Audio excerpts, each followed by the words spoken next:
Today's class dedicated by the Prower family, Mrs. Louise Fuchs, לעילוי נשמת ישראל בגדדי, Israel ben Shlomo Kohen, alav shalom. That is, your side was actually yesterday, the first day of Elul, second day of Rosh Chodesh. Additionally, today's class dedicated לעילוי נשמת Mr. Maurice Sultan, Moshe ben Adel, by his beloved family. Additionally, לעילוי נשמת Rahamim ben Rene Ramon Lolo Betesh Halevi, graciously sponsored by his grandson Natan Betesh Halevi. Iratzon to the words of Torah, Orden Neshamot have an aliyah in Gan Eden. Amen. I'm happy to be back, Baruch Hashem, and today we'll resume the regular daily class. Obviously, there is construction going on outside, so bear with me with the sound. You're not able to hear the sound? Sound is good. I'm happy to hear that. Baruch Ata Adonai Eloheinu Melech HaOlam She'akol Nehiya V'dvaro. Once we say the word Elul, automatically brings us to Selichot and to the many different beautiful Rashi Tevot that the month of Elul brings upon us. We know that the whole idea of Selichot was actually established by Moshe Rabbeinu alav shalom. Even though that the actual nusach of Selichot, it was formalized much later in history, like our Siddur and many other matters which today make part of our daily life established by the Anshe Knesset HaGedolah. But the concept of Elul, the concept of asking for forgiveness, it actually took place 40 days after the Het HaEgel. The way the Pasuk says, Vayomer Hashem salachti kitbaricha, I forgave Am Israel according to the request of Moshe Rabbeinu. For this reason, every week of the year, Mondays and Thursdays, we do have extra tahanunim that we say, because the Monday and Thursday are connected to the day that Moshe Rabbeinu went up and the day that Moshe Rabbeinu came down. So based on that achievement of forgiveness, our Hachamim added extra tahanunim, because Monday and Thursday I consider very good omen days for forgiveness as well. Yesterday evening, very briefly, we discussed a very interesting concept related to the topic of Elul. And I'm going to read it quickly from the source in order to understand what is this major gift. We know that the Jewish calendar, and we discussed this in the past, especially when it came to the month of Av, we learned how the Mazal of Av is Aryeh. The way the Pasuk says, Aryeh Sha'ag mi lo ira, a lion is roaring. Is there someone that will not be afraid? And we explained in that class that the word Aryeh is actually Rashi Tevot, Aleph of Elul, the Resh for Rosh Hashanah, the Yod for Yom Kippur, and the He of Hoshana Rabbah. So the clock is ticking from now all the way till Hoshana Rabbah. How many days do we have actually from yesterday, the first of Elul, till Hoshana Rabbah? Short answer, 52 days. 52 days of intense training and Avodat Hashem. The pious actually began in Tu B'Av, the way it's written in the Sefer Toda'ah, but Hachamim only put the Selichot time based on the amount of days that Moshe Rabbeinu was beseeching HaKadosh Baruch Hu, so to speak, for the forgiveness to Am Israel that began on Rosh Chodesh Elul till Yom Kippurim Haba Aleinu Letovah. So the Mazal of Elul actually, it's called Betula. So the month of Adar, Mehila, of Av, it's Aryeh. Aryeh, it's Leo. That's the sign on the zodiac, Leo. But the next sign is Virgo. Virgo stands for Betula. Betula means the halachic status of a Jewish girl that was never with a man. I apologize to the female audience in advance. That's why when they do the ketubah, there are different texts for the ketubah. One text is Betula, that means first marriage. Another one could be Matrachta, Armelta, etc. If it's a widow, if it's a divorcee, or if it's someone that had situations in life, there are different words that the Hachamim established for different type of ketubah. And the Elul month, it's called Betula, Virgo in English. And the question is, why? Why such a holy word is given to the month of Elul? So the Hiddush is that the month of Elul has so much power in the life of Am Israel that is able to make the person a Betula. What does this mean? I mentioned a few moments ago that Betula is the term of a lady that is holy and pure. Shomer Negiah, never did anything out of line. She's holy and pure externally and internally. And there is no other way. That's called Betula. So what happens someone that is a divorcee? She's no longer Betula. Unless nothing happened during the marriage, but still halachically, for Kohanim, she's considered a Gerusha.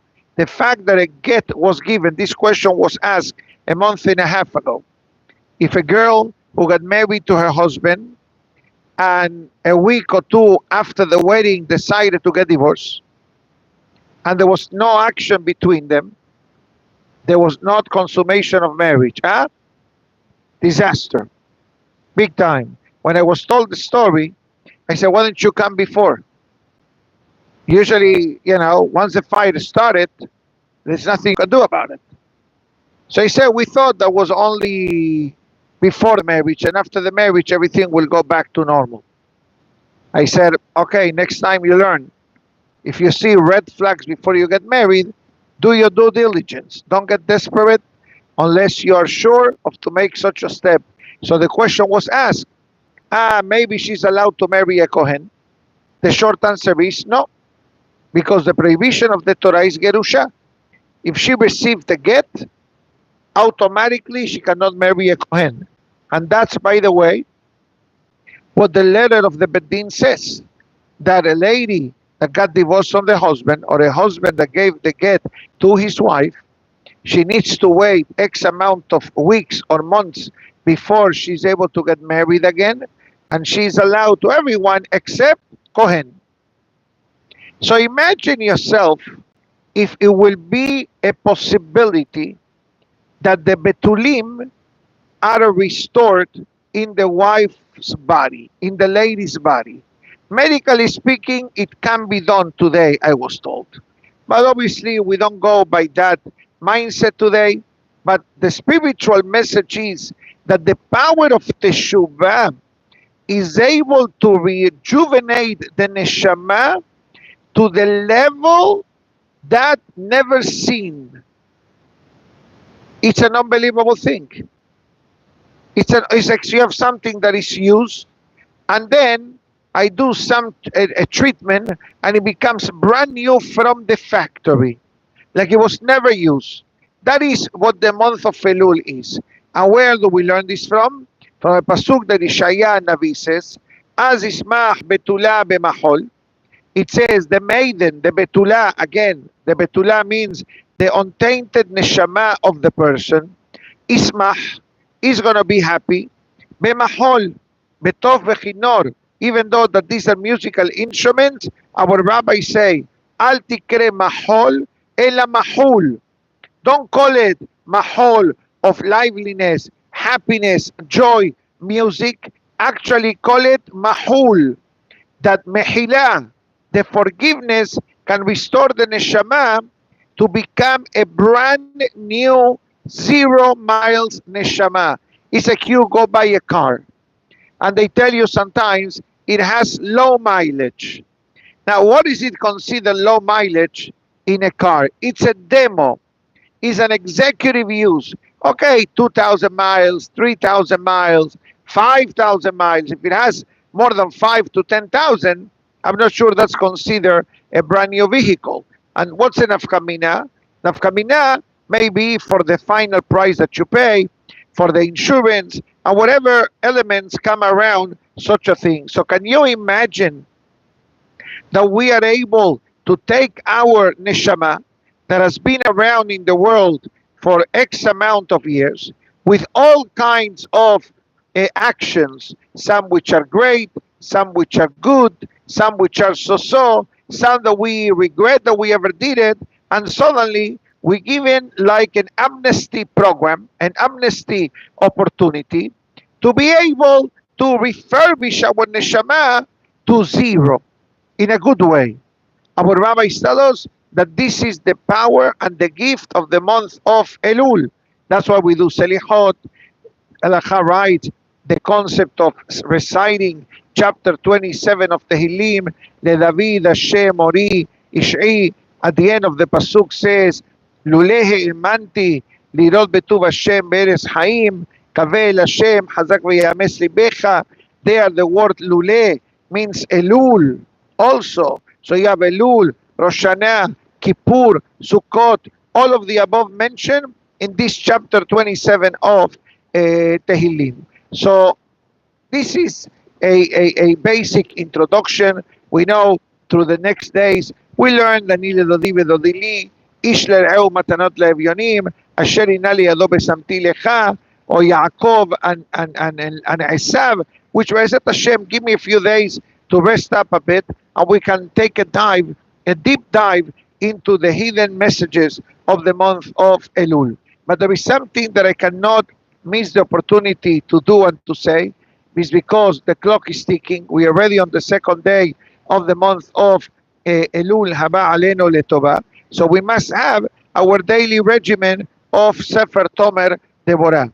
The way it says in the Sefarim HaKedoshim, during the month of Elul, to learn from this holy book. Those who follow the classes on a regular basis know that I'm a fan of Rabbi Moshe Cordovero, which I actually saw him 2 weeks ago. Yes, I saw him. I was with him. We spent a few times together. I mentioned that we do the class. He says, I know, I was there when you give the class.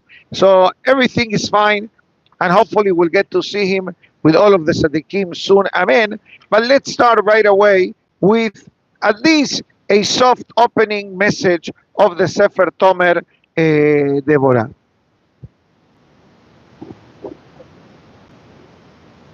The neshama, not necessarily that stays at the kever.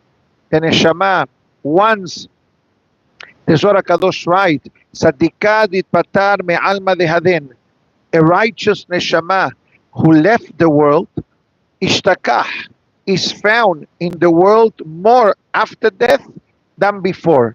Why? Short answer, very simple. Because during the lifetime, the neshama is actually, let's call it limited by the human body. But once the neshama and the body separate from each other, the neshama can go anywhere. I'll tell you something else. Rabbi Moshe Cordovero is sitting next to me. I'm not sure to the left or to the right. Maybe to the right, because I already have a tzaddik to my left. Okay? Okay, relax. I'm talking about the one sitting here. Okay? And another one to the right. You miss me. Don't tell me that. Thank you. I'm happy to be back. I'm happy to be back. Anyways, I tell you what happened. Last Friday, I was in Mahane Yehuda. I escaped from Mahane Yehuda. Not this Friday, the previous one. I want to do the Israeli experience, Mahane Yehuda, Friday morning, mid-morning. I'm, whatever. I wasn't able to go in. I walked in for 30 seconds, I escaped. Thousands upon thousands upon thousands of people. Yeah. And I said, it's always like this. He said, usually Thursday and Friday, yes. And Friday mid-morning, even more. So there were thousands upon thousands. I said to my wife, you know what? I'm leaving. Let me get something from one of the stores on the street. Obviously, I check the Ashgaha. In Israel, like in America, you check the Ashgaha. In Israel, you also have to check the Ashgaha. Okay, and I found a place with a reliable supervision to buy something to eat. And suddenly an American boy comes. Never met him in my life. And he didn't speak Hebrew. And he said, I see you speak English. Can you explain to me? Can you do the order for me? I said, of course. What do you want to eat? He tells me, I want to buy a falafel. And I want this and this and this. I said, okay, relax. Let's go one step at a time. Okay, so I asked him, do you want lafa or pita? I felt like I was selling falafel. You want lafa or pita? No, I want the pita. Okay, do you want the falafel balls? Yes. What about the grilled onions or fresh onions? Israeli salad? Yeah, no tomatoes. Okay, Rohi, no Israeli salad without tomatoes. So what are you going to have? I mean, okay, of course. And you want chips and tahina, ta. And then suddenly the person behind the counter says, sir, I don't understand why you're making the order for him. I speak English. I said, okay. But he asked me. I said, okay. So, you know, me, I like to talk. So I asked this young man, actually from Brooklyn, not affiliated. Strange. I asked him, what do you do here? He says, I came to find God. I came to find God. I said, in Mahane Yehuda? No, in Israel. I said, okay, and where are you? He told me he came with a program, but they're not giving me what I need. I'm looking for God. So I said, okay, what else? What question do you have? So he asked me a question about God. I answered him. A question about kashrut. I answered him. He also asked me a question about the 40-year journey in the desert. I don't know if you're looking for God, you suddenly ask for the 40-year journey. So I asked him, what do you do? He says, I work for the city of New York, and I am surrounded by a lot of toxicity and anti-God beliefs and anti-Judaism and anti. So I figure I want to verify, you know, the truth. Every 3 minutes of the call, every 3 minutes, somebody stopped me on the street. Hi, Rabbi, what are you doing? What is that? The next 3 minutes, suddenly after 10 minutes, and my wife was wondering what's going on. I blame it on traffic. Okay? I said, no, people know me from the synagogue, and where are you? What synagogue? Safra synagogue. I said, never heard of it. Okay, Hazako Baruch. Have you ever heard of the Safra Bank? He says, yes. Okay, so we have the Safra synagogue. You have Safra Bank, you have Safra synagogue, we have the same mishpuche. Says, okay, can I take a picture with you? I said, of course. So I asked him, do you eat kasher? I started to eat kasher now since I came to Israel. And what about on tefillin? He says, yeah, I go to a Chabad house near my office and they put tefillin on me every day. So I said to him, your questions are great questions, but your questions can be answered naturally by learning Torah. Says you learn a bit of Torah every day, even 10 or 15 minutes, and obviously what did they do? I gave them the link to itorah.com. Rico, good seeing you. We were together. I gave him a break. He gave me a break. Bekitzur, one thing to buy a falafel sandwich turned into activating a neshama of a Yehudi. I told him, you're in Israel for 2 weeks, go to Esha Torah next to the Kotel, or Sameach. These are yeshivot, which are out-of-the-box yeshivot. What does it mean? They have the young track, but they also have, let's call it the young adults track, that they specialize with non-affiliated and Yehudim from all walks of life. So I was telling my wife, look at Ashgaha Peratit. You know, imagine if I stay inside of Mahane Yehuda and I don't see this fellow, and this fellow just goes and buys a falafel and leaves, what did he achieve? Nothing. God kicked me out of Mahane Yehuda. I wasn't able to stay inside. It was like a can of sardines. I wasn't able to stay inside. I said to my wife, forget about it. This is not for me. It's not me. You know me long enough. I need my space. I need my arba'a amot. Okay, I went for the experience. I did not eat any halva, by the way, zero. Even though they were offering, please, sample, birachot. They sell me products now. Say birachot, say birachot. You know, that's how the Yisrael sometimes get you. And I understood retroactively why I went through that experience. Definitely. And that's what says about the Tzaddikim, when you were asking before. Now we're talking about Rabbi Moshe Cordovero. We're quoting him. We're going to learn from his Sefer. He is with us. But I did have a conversation with him, a monologue. I told him that we learn from his books. I went also to see Sefer Haredim, also very powerful place, all together, Baruch Hashem. So let's start. Chapter 1 of Sefer Tomer Deborah. Ha'adam ra'ui sheidame lekono. These 4 words are the powerful opening statement of the Sefer Tomer Deborah.